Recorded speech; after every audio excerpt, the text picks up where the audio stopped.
Intel Core i5 L15G7 Lakefield processor spotted. Intel has been experimenting with the concept of mixing various types of cores in a single package with a design called Lakefield. With this processor, you would get a package of relatively small dimensions that are 12 by 12 by 1 mm with a very low TDP. Thanks to the Twitter user Unslax64, at Unslax64, we have some Geekbench 5 results of the new Lakefield chip. The CPU in question is the Core i5 L15G7, a 5-core CPU without hyperthreading. The 5C/5T would be a weird configuration if only Lakefield wasn't meant for such configs.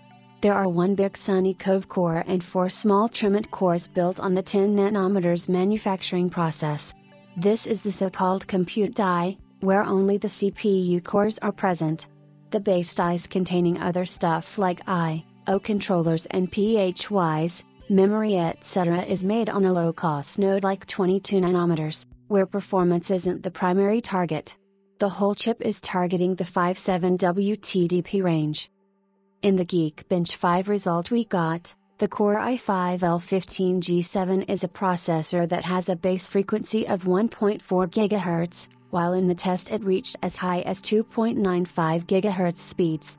This is presumably for the big Sunny Cove cores, as Trimment cores are supposed to be slower.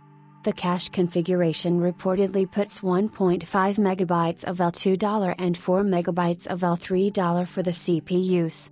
If we take a look at performance numbers, the chip scores 725 points in single-core tests, while the multi-core result is 1,566 points. We don't know what is the targeted market and what it competes with, however, if compared to some offerings from Snapdragon, like the Snapdragon 835, it offers double the single-threaded performance with a similar multi-core score.